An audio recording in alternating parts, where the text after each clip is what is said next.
जी मैं कॉमोडोर अनिल जयसिंह साहब के पास आ रहा हूं। कॉमोडोर साहब, एक चीज ये बताइए, क्योंकि मैं इस बात को इसलिए कह रहा हूं कि अभी एक व्हाट्सएप पे खूब कस के सर्कुलेट हो रहा है, जो शायद 2 साल पुराना वीडियो है, और उसमें इंडियन फोर्सेस उसको धक्का दे रही हैं और वो सब वापस जा रहे हैं, फिर हम लोग उसको हे करके we are hailing it, fair enough. और वो शायद हिंदुस्तान क्योंकि उसमें जीत रहा है, इसलिए जो प्रेजेंट डिस्पेंसेशन है उसको अच्छा लग रहा है, उसको चलने दे रहा है। मैं जो फिर से समझना चाह रहा हूं, फौज आज की तारीख में, जब फौज सीमा पे या आप लोग जब लड़ते थे, तो आपको लगता था कि मेरे पीछे 100 उस समय के 70 करोड़, आज 130 करोड़ लोग आपके पीछे खड़े हैं।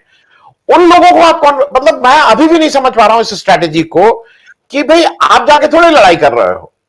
अगर पॉलिटिकल लीडरशिप का फेलियर है तो आप अग्री करिए कि there is a failure of political leadership, why you are trying to hide it. तो मैं पहली चीज ये कि अगर ये हाइड किया जा रहा है तो देश की डिफेंस उस पर। मैं एक क्वेश्चन और जोड़ इसलिए दूं कि वो इंपॉर्टेंट क्वेश्चन है। इस देश के लोग ये जानना चाहेंगे कि सीडीएस आपने 10-11 महीना क्यों नहीं अपॉइंट किया। सीडीएस, हमारा पुराने सीडीएस की डेथ हो जाती है इन एन एक्सीडेंट, और आपको फिर 10-11 महीने तक आपको जरूरत ही नहीं थी इस देश में एक सीडीएस की। तो these are the questions which people will ask. तो कमांडर अनिल जयसिंह साहब, आपका पहला रिएक्शन जो अभी कुछ हो रहा है वो पब्लिक डोमेन में क्यों नहीं, why they are hesitating in coming to public domain? देखिए, पहली बात तो आप पिछले 2 साल का देख लीजिए, 2.5 साल से, जब से ये स्टैंड ऑफ एलएसी का शुरू हुआ है, कोई ऐसा अभी तक हमको ऑथेंटिक इंफॉर्मेशन अवेलेबल आज तक नहीं है कि एक्चुअल सिचुएशन एलएसी पे क्या है। आज तक वो हम उस पार गए हैं, वो इस पार आए हैं, कहाँ तक आए हैं, कितना पीछे गए हैं, कितना अंदर आ चुके हैं। हम बस यही सुनते हैं, ना कोई अंदर आया, ना कोई घुसा है, ना घुसने देंगे। बट रियलिटी इज, अब आप अगर अपनी जो आपकी टेरिटरी है एलएसी की साइड, अगर आप उसको अपना मानते ही नहीं है, फिर कोई नहीं घुसा है। But we all know the reality, हम जानते हैं कि वो इस तरफ आए हैं, और हमें ये भी मालूम है कि ना तो वो वापस गए जितना उनको जाना चाहिए, वो स्टेटस को एंटी जिसको बोलते हैं, और ना वो जाने वाले हैं। चाइनीज स्ट्रैटेजी बड़ी क्लियर है। इनकी जो बैटल ऑफ एट्रिशन है, इन्होंने आपको पूरे टाइम अब ऑक्यूपाई कर दिया। 24/7 365 days of the year Indian army is now committed across the LAC, चाहे come rain, shine, snow, storm, whatever it might be. यही एक इनकी एक स्ट्रैटेजी है जिसमें इन्होंने आपके 4000 किलोमीटर आपकी आर्मी को तैनात रखा है। 24 पहले नहीं होता था, 12 महीने के 12 महीने। इस पे जो आपका खर्चा होगा वो ही एक हमारे लिए एक फैक्टर है, जबकि हमारे डिफेंस बजट्स वैसे ही कंस्ट्रेंड है आजकल। तो एक तो ये है। दूसरी, चाइनीज स्ट्रैटेजी बड़ी क्लियर है। वो एक पॉइंट तक लाते हैं प्रोवोकेशन, जिसके आगे अगर आप रिटेलिएट करेंगे तो आप गलती आपकी होगी, उनकी नहीं होगी। आप देखिए इनकी जो ग्रे जोन टैक्टिक्स हैं साउथ चाइना सी में, 300 फिशिंग बोट भेजेंगे डिस्प्यूटेड वाटर्स में किसी और देश के ईजेड में। वहां छोटा सा देश है मलेशिया या ब्रुनेई या जो भी हो, वो अपने 2 कोस्ट गार्ड की वेसल्स भेजेगा इनको डिस्पर्स करने के लिए। वो 2 कोस्ट गार्ड की वेसल को 300 फिशिंग बोट सराउंड करेंगी, और इसको बोलते हैं मैरिटाइम मिलिशिया। हर एक फिशिंग बोट के ऊपर वेपन्स हैं, ये आर्म्ड फिशिंग बोट्स हैं, पर हैं ऑन पेपर फिशिंग बोट्स। अगर इनको डिस्पर्स करने के लिए मलेशियन नेवी, जो भी नेवी है, उसने एक भी राउंड फायर कर दिया अपनी कोस्ट गार्ड की शिप से, तो प्रोवोकेशन किसकी गलती हुई? उस देश की गलती हुई। हम तो भाई फिशिंग करने गए थे खाली। और इस तरीके से अपनी पूरी फोर्स साउथ चाइना सी में कंसोलिडेट कर रहे हैं। वही स्ट्रैटेजी है जो वो यहां अप्लाई कर रहे हैं। आपके अंदर आते हैं, थोड़ा सा वहां रहते हैं, आप उनको भी मालूम है आप धक्का देंगे उनको वापस, उसके लिए प्रिपेयर्ड होते हैं। पर पीछे क्या हो रहा है वो आपको नहीं मालूम। कितना इंफ्रास्ट्रक्चर डेवलप हो रहा है, कितनी सड़कें बन रही हैं, कितने कैंप बन रहे हैं, कितने घर बन रहे हैं। आपने एलएसी में डुअल यूज विलेजेस बना दिए इन्होंने, हमारे नाक के नीचे बनाए हैं वो, बिल्कुल अरुणाचल प्रदेश में। हम तो एडमिट करने को ही नहीं तैयार थे कि ऐसे ड्यूअल यूज विलेजेस हैं, जब तक बाहर के लोगों ने हमको नहीं बताया कि ऐसे ड्यूअल यूज विलेजेस हैं। आपको कैसे पता लगा? मीडिया के थ्रू पता लगा, अमेरिकन सैटेलाइट्स के थ्रू पता लगा। आपके लोगों ने तो आपको नहीं बताया ये हो रहा है। तो ये जो आप कह रहे हैं कि क्यों नहीं ये डिसेमिनेट हो रही इंफॉर्मेशन, आप ये बताइए, 2.5 साल से स्टैंड ऑफ चल रहा है, आज तक 2.5 साल पार्लियामेंट में इंडियन सिक्योरिटी, नेशनल सिक्योरिटी के ऊपर एक भी डिस्कशन नहीं हुआ है, एक भी डिबेट नहीं हुआ है, एक व्हाइट पेपर नहीं आया है। स्ट्रैटेजी तो बहुत दूर की बात है कि नेशनल सिक्योरिटी स्ट्रैटेजी होनी चाहिए, एक व्हाइट पेपर डिफेंस पे आज तक रिलीज नहीं हुआ है, एक डिबेट नहीं हुआ है डिफेंस पे कि हम आर वी रेडी और are we not ready, what is our state. ना तो ऑपोजिशन सवाल करता है, क्योंकि लोग before the parliament session comes एक ऐसा मुद्दा उठा दिया जाता है जिसमें ऑपोजिशन रोज वॉकआउट कर देती है और खत्म, आपका पार्लियामेंट सेशन खत्म। तो सीरियस डिबेट तो अभी तक हुआ ही नहीं। तो आपको कौन इन्फॉर्मेशन देगा, कहां से आएगी आपको इन्फॉर्मेशन? जिन लोगों को इन्फॉर्मेशन देनी चाहिए वो ही नहीं देना चाहते, क्योंकि उनको खुद वो एडमिट नहीं करना चाहते कि शायद वो कहीं चूक गए हैं। तो ये तो स्टेट फिर है। मैरिटाइम में आप देखिए, अब मैरिटाइम डोमेन में आप देखिए 2.5 साल से स्टैंड ऑफ चल रहा है। क्यों इंडियन नेवी और चाइना पीएलए नेवी का इंडियन ओशन में अभी तक क्यों कोई इंसिडेंट नहीं हुआ है? क्यों पीएलए नेवी की एक भी शिप इंडियन नेवल शिप के आसपास भी नहीं भटकी है 2.5 साल? क्योंकि उनको मालूम है अभी उनके पास वो कैपेसिटी नहीं है कि वो इंडियन नेवी को इंडियन ओशन में काउंटर कर सकें। वो अपना time, they are biding the time, उनकी पुरानी वो सेइंग है, बाइड योर टाइम। बट उसी टाइम वाइल हम सोच रहे हैं कि हम इंडियन नेवी इंडियन ओशन में बिल्कुल तैनात है और चाइनीज पीएलए नेवी की हिम्मत नहीं हो रही हमारे साथ कुछ करने की। पीएलए नेवी हर साल 25 नए जहाज बना रहा है, ब्लू वाटर केपेबल। 7 साल में ये सारे जहाज इंडियन ओशन में होंगे। फिर हम देखेंगे कि वो हमारे साथ हमारे सामने आते हैं कि नहीं आते। और हम वो अपनी नेवी प्रिपेयर कर रहे हैं 2035 के लिए। सवाल यह है कि हम भी अपनी नेवी प्रिपेयर कर रहे हैं 2035 के लिए, उस नेवी को काउंटर करने के लिए। बेसिस बना रहे हैं, आराम से बना रहे हैं बेसिस। कोई आपको पता है बीएनएस शेख हसीना बन रही है सबमरीन बेस बांग्लादेश में, कोई पब्लिसिटी नहीं हुई उसकी। सबमरीन बेस बना रहे हैं बांग्लादेश में जिसका नाम बीएनएस शेख हसीना है। वो इसलिए नहीं बना रहे कि बांग्लादेश को उन्होंने 40 साल पुरानी सबमरीन दी है और बांग्लादेश को सबमरीन बेस की जरूरत है। वो इसलिए बना रहे हैं क्योंकि अब सबमरीन दी है, तो सबमरीन दी है तो उसका बहाना मिल गया बेस बनाने का। उस बेस में पीएलए नेवी की सबमरीन जाके बेस करेंगी बे ऑफ बंगाल में और वहां से ऑपरेट करेंगी जब टाइम आएगा। तो ये स्ट्रेटेजी है ऐसी। अगर हम कर रहे हैं तो बड़ी अच्छी बात है।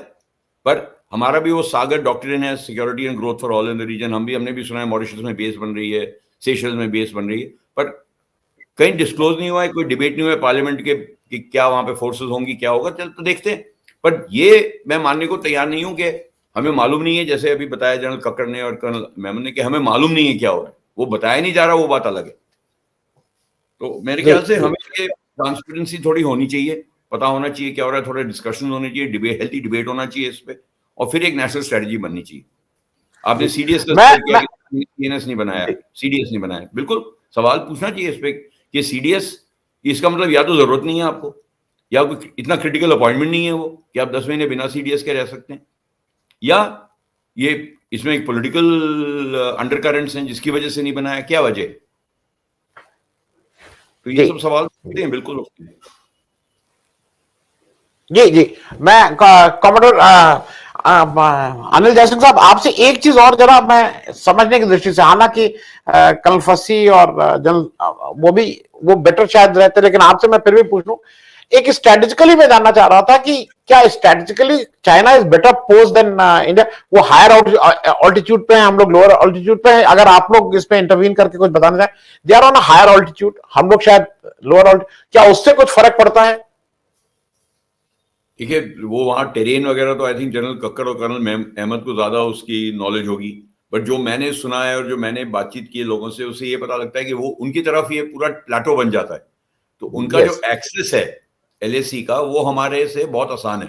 आप ही के प्रोग्राम पे अगर आपको याद होगा कि ये चर्चा चल रही थी, जब बॉर्डर टॉक्स चल रही थी, 8th या 9th राउंड था उस टाइम कोर कमांडर टॉक्स का, और ये बात हो रही थी कि अगर वो 5 किलोमीटर पीछे गए और हम 5 किलोमीटर पीछे आए, जैसे उस टाइम चर्चा हो रही थी, वो 5 किलोमीटर वो 20 मिनट में आ जाएंगे, हमको 2.5 दिन लगेंगे पहुंचने में, क्योंकि हमें 2 माउंटेन पीक्स क्रॉस करनी पड़ेंगी उस 5 किलोमीटर क्रॉस करने में। बट मैं टेरेन के ऊपर तो मैं कमेंट कर नहीं सकता, क्योंकि मैं वहां कभी I have not served there, I was in the navy. But ये स्ट्रेटेजिकली डेफिनेटली ये है कि उनका जो अप्रोच है वो लॉन्ग टर्म है, वो अपना इंफ्रास्ट्रक्चर बिल्ड करेंगे। आपको याद होगा शुरू में जब ये हुआ था स्टैंड ऑफ, तो सबने कहा था कि एयर पावर इंडिया सुपीरियर है, कि इंडिया के पास एयरफील्ड्स हैं पूरे बॉर्डर के साथ साथ श्रीनगर से लेके कलाईकोंडा तक, और हमारे पास एयर पावर जो है वो डेफिनेटली चाइना से सुपीरियर है एलएसी पे। उनके पास खाली 2 एयरफील्ड हैं, एक तिब्बत में और एक कहीं और, वहां खाली 150 एयरक्राफ्ट पार्क हो सकते हैं, और उससे ज्यादा वो, चाहे उनकी एयरफोर्स कितनी भी बड़ी हो, पर 150 एयरक्राफ्ट से ज्यादा वो ऑपरेट कर नहीं सकते क्योंकि फैसिलिटी नहीं है। बट पिछले 2 साल में जितना नैरेटिव हम सुन रहे हैं चाइना की तरफ से, वो यही है कि वो अपनी एयर पावर बिल्ड कर रहे हैं, वो एयरफील्ड्स बना लिए उन्होंने, एयर बेसेस बना लिए उन्होंने। तो उनका एक लार्ज टर्म स्ट्रेटेजिक डिजाइन है। मेरे को नहीं लगता कि युद्ध होने वाला है। हम ये हर बात में ये करते हैं युद्ध होगा कि नहीं, युद्ध का सवाल ही नहीं, युद्ध वाला सवाल नहीं है इधर। इधर ये है कि आप इंडिया को कंटेन कैसे करेंगे। जब चाइना इंडियन ओशन में आएगा और एशिया को डोमिनेट करना चाहेगा, जब उसका पावर स्ट्रगल यूएस के साथ होगा 2030 में या 2035 में, उस टाइम वो नहीं चाहता कि इंडिया एक ऐसी पावर हो जो उनके खिलाफ वहां उसी स्ट्रेंथ के साथ खड़ी हो सके। तो इंडिया को कंटेन करना उनकी स्ट्रेटेजी, इंडिया को किसी युद्ध में हराना उनकी कोई स्ट्रेटेजी नहीं है। किसी भी तरीके से अगर हमको कंटेन कर लें तो उनका मकसद पूरा होता है उसमें, क्योंकि उनका अल्टीमेट ऑब्जेक्टिव इंडिया नहीं है, उनका ऑब्जेक्टिव है यूएस, ग्लोबल सुप्रीमेसी। हम तो एक एशियन पावर है जो हमको वो याद दिलाना चाहते हैं कि भाई आप अपने आप को पावर समझिए, पर एशिया में एक ही पावर है, वो चाइना है, सिंपल। तो वो हमको कंटेन करेंगे और ये तरीके हैं कंटेन करने के। या आप एट्रिशन करते रहिए, operation short of war provocation करते रहिए, थोड़ी थोड़ी ब्रिंकमैनशिप करते रहिए, और जहां आपको धक्का लगे थोड़ा पीछे चले जाइए। आपने 67 का जिक्र किया, वो किताब मैंने भी पढ़ी है, प्रबल दास गुप्ता वाली जो है। और कुछ साल पहले तक तो हमको मालूम ही नहीं था कि 67 में हमने इतना मुंह तोड़ जवाब दिया था चीन। ये तो अभी ये 3-4 साल पहले नैरेटिव हुआ है। और मेरे फादर तो पोस्टेड थे सिलीगुड़ी में, पोस्टेड थे 33 कोर हेडक्वार्टर्स में, 17 डे उसी के नीचे आती। मुझे भी नहीं मालूम था, उन्होंने कभी इसका जिक्र नहीं किया मेरे को अपनी पूरी सर्विस में कि ऐसा वहां पे हुआ था या हमने कुछ किया वहां पे।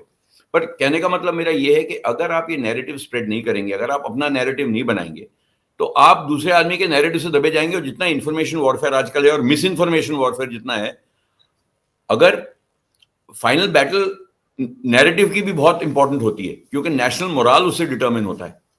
एक अप्रोच, आपने बोला 1.3 करोड़ लोग हमारे फौज के पीछे हैं, बिल्कुल पीछे हैं, पर उनको करेक्ट इन्फॉर्मेशन मिलनी चाहिए ना कि क्या उनको करना है, क्यों उनको देश के पीछे रहना है, क्या ऐसी चीजें क्या मोटिवेट करती है सारे देश को अपनी आर्म फोर्सेस को सपोर्ट करने का। अगर पॉलिटिकल लीडरशिप अपनी रिस्पॉन्सिबिलिटी एब्डिकेट कर देती है और कल गॉड फॉरबिड हमारा एक बॉर्डर पे रिवर्स हो जाता है किसी वजह से, तो क्या बोला जाएगा? फौज ने जाके बॉर्डर पे युद्ध हार गए। 62 में यही बोलते हैं ना कि फौज हारी। ये तो नहीं कोई बोलता कि पॉलिटिकल लीडरशिप ने लेट डाउन किया इसलिए फौज हारी। और 62 अभी ये जिक्र हो रहा था, आपने स्वर्णिम विजय वर्ष की बात की। 62 की युद्ध में क्या भारतीय नौसेना के जवानों ने ब्रेवरी नहीं दिखाई थी, साहस नहीं दिखाया था? पीटी शूज में और एक स्वेटर में जाके उस ऑल्टीट्यूड पे फाइट किया था। आपने एक भी रीथ ले किया जजांगला की एनिवर्सरी पे? नेशनल वॉर मेमोरियल में कोई फंक्शन हुआ? ये तो आप बात करें डिफेंस मिनिस्टर, प्राइम मिनिस्टर, हमारे चीफ्स ने ले किया, सीडीएस ने जाके रीथ ले किया क्या? 62 की वॉर जिस दिन शुरू हुई थी, 20 अक्टूबर को जब शुरू हुई थी, उस दिन कोई भी आपको मेमोरियल सर्विस इंडिया में हुई किसी भी जगह में? खाली बस 71 आपको याद आता है कि भाई हमारा फाइनेस्ट आवर था वो। क्यों?